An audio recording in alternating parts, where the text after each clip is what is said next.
Thank you, Chairman Mix, and also Ranking Member McCall. I really want to thank our witnesses today for your candid responses to my colleagues' excellent questions. And I appreciate this spirited conversation. But I want to discuss U.S. policy moving forward, which is the focus of our hearing today, on maintaining the strides we made on many vulnerable populations, especially women and girls. You know, their success was due to our protection and support in the face of threats from the Taliban. I would like to direct my first questions to Ambassador Crocker. Now that we have fully withdrawn, what tools can the U.S. utilize to defend the hard-fought gains for women and girls in a Taliban-controlled Afghanistan? Sadly, Congresswoman, those tools, I think, are very few and far between. We gave up agency in Afghanistan. Our mere presence there, even though we were no longer engaged in combat, was enough to sustain the efforts that women were making on their own behalf and enough to keep the Taliban at bay. We gave that up. It is not really replaceable.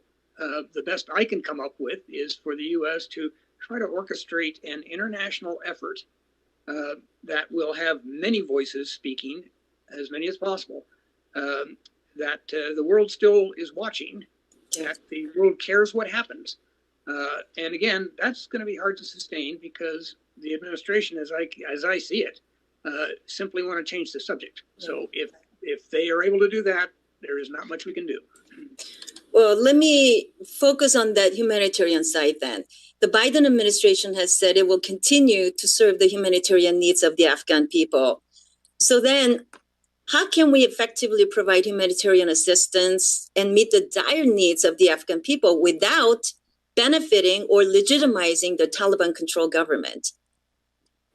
That, in my view, would require, as I suggested earlier, a close consultation with the United Nations.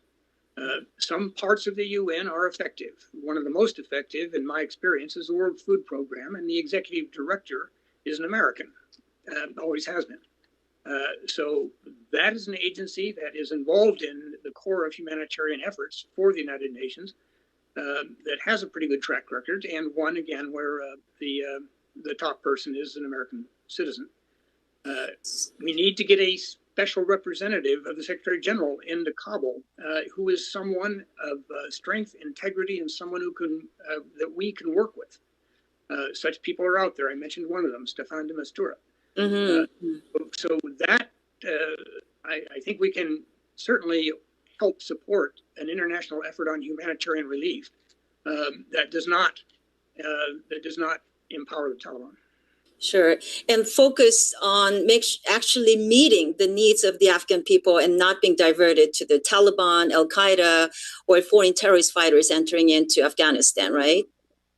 Yes, and that, again, requires very much the right person, because what we have seen in the past, unfortunately, with UN operations, left to themselves, they are likely to follow the flow. If it takes making nice with the Taliban, they're likely to do it. So getting the right people in up front, I think, is crucial. Sure. Let me ask you, Secretary Armitage, as you know, the Afghanistan borders Western Xinjiang province, a border crossing used by Uyghurs, fleeing the atrocities of the CCP. What is the fate of Uyghurs in Afghanistan under Taliban rule, and what is the PRC seeking from Taliban with respect to the Uyghurs? This is very important for me, as I'm the sponsor of the Uyghur Policy Act that just got out of the committee last week. It's an important issue.